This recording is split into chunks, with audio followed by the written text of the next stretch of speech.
Hi, my name is Andrea Cannon, and I have been, this is my 4th or 5th year doing the videos for you all here for the TMEA Region Jazz auditions. So I'm going to give you a little tutorial, and you have the videos, so if you need to stop them and look at fingerings, you can do that. On videos 2 and 3, there are fingerings written in. I think those are always optional, but if they help you, then that's great. Let's talk about guitar Etude 1, the comping etude. Comping means playing the chords. So, and they want you to go through it twice. Don't forget to use the sound file that came with the packet to practice with it. That will help. And so the first time you go through, I always think of just play the chords that are kind of the easiest, and they'll just sound the best. So I did the B flat major 7 here, and then I used this 9 chord for a lot of the dominant chords. A flat 7, flat 5. So the A flat 7 is this way, and if you want the flat 5, you have to get it here. It would be like that. Okay, so the 5 is on this string, so that's the one that has to go down.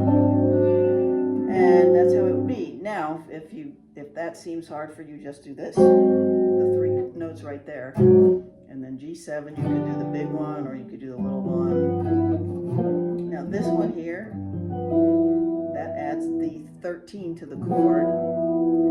So if it's a chord like the A flat 7, flat 5, you wouldn't put the 13 on top, but you could put the flat 13 if that's easier for you. So that's always an option. Okay, C7 here or here, and C minor 7 and F7 if you want to do it up there, or if you want to do it down here, or alrighty. And then the A minor 7, I'm at measure 17 now. A minor 7, flat 5 is this way. And D7, you don't want to do this because that gives you that major key note. So if you're going to play this chord, you have to do this D7 with the flat 9 on it. And that sounds better with the G minor 7. So that's going to be like this. Alright, and that happens several times. And okay, so from there to the end, all the chords the forms we've already played.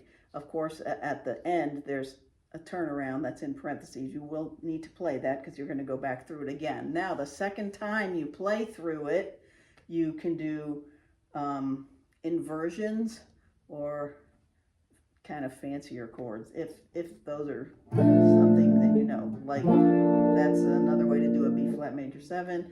You could just do the B flat. That's a major. You could just do that one. It has a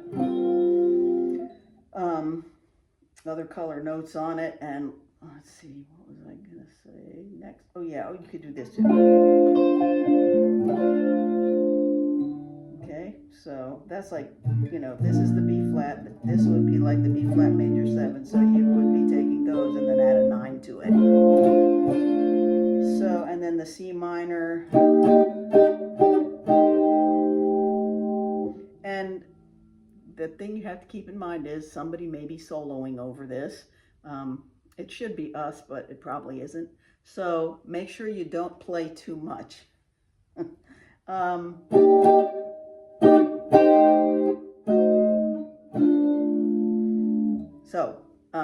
It's nice to do some different shapes the second time, and if any of those will work for you, then great. If not, stick with the old faithful ones.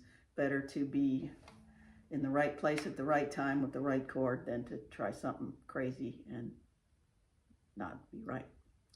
Okay, so I think that pretty much wraps it up for hints on the comping etude. It's guitar etude number 1. It is a comping etude, which means we're playing the chords. You've got an accompaniment track provided. It plays through the entire page twice. So the first time you will play the chords in parentheses, the second time you won't. And I'll be playing it kind of simpler the first time, and then maybe with a little more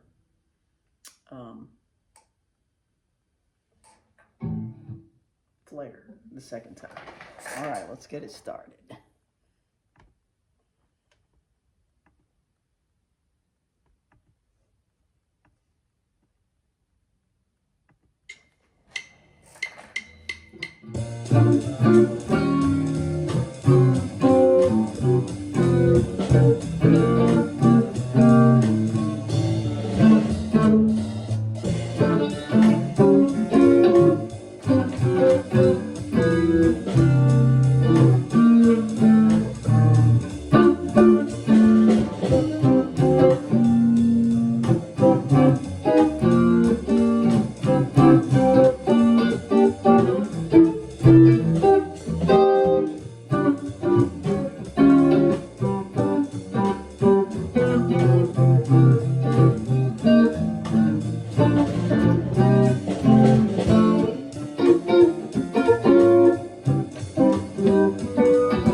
All right, we're now going to begin talking about Etude 2 is what I meant to say. And so Etude 2 is a swing etude. So that means you're playing, see. So you've got swing eighths. And it does say medium jazz blues, quarter note 120. So the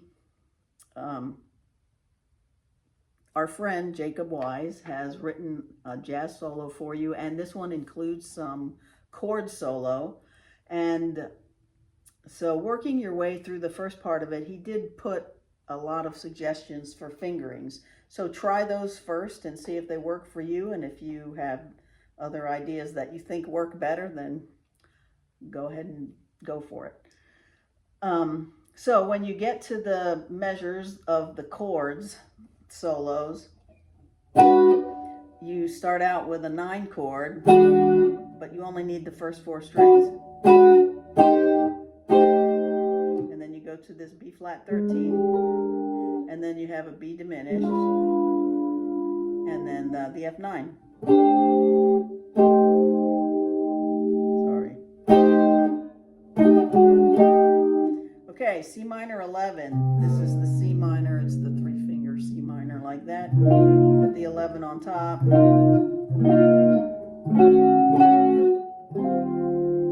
Oops. So just keep following the notes. And when I got to this part at measure, it starts on measure 29 and takes up most of measure 30.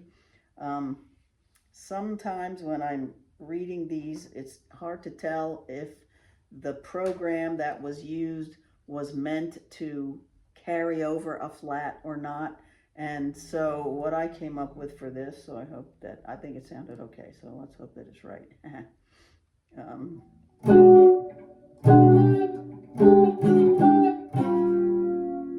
Okay, so I went for the B flat on that last one to go with these.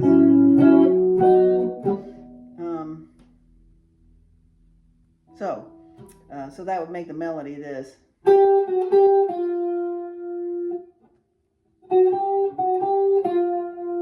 Okay, and then it goes on to some chords that are a little more common for us. The F13, then E flat 9, D7 sharp 9. Then this is those same, remember the minor chord I said right here? It's the same thing. Then this. And that's the, if you did your minor chord like this, like an A minor, or it's really like an E minor, only up here, you would do these notes. Okay, then you've got to go up here, and you've got your B flat like this, but you're C in the bass. Kind of a nice hybrid chord. And then C7, F7, 13, D7 sharp 9, and then this little cool riff, and I'm sure you won't have any trouble with that. And the last chord, F and E flat and A. So those are the only ones you have to hold, but make sure that you stop your pick on the first string so you get, and you don't get, because that E's not supposed to be in there. So hopefully that'll take care of it for you. If for some reason you have any questions, like I said, you can go to the tutorial on YouTube and write the question in I as a comment. So I'm always checking during this season when I know you guys are preparing for your audition. So if you have any questions, bring them on, and let's see what we can do. Okay, we're going to move on now to the next one. This is Etude 2. It's at 120, and it's the changes for straight note chaser,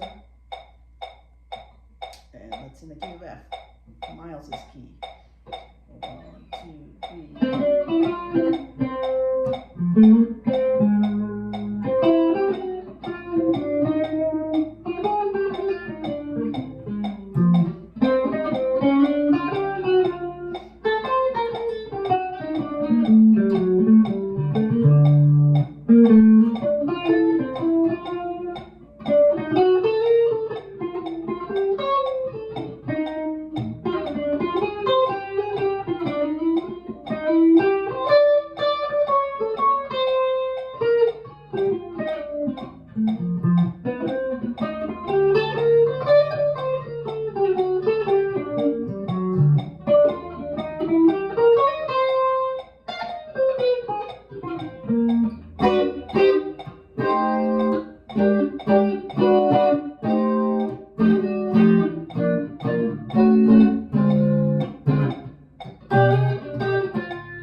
Okay, let's talk about Etude 3.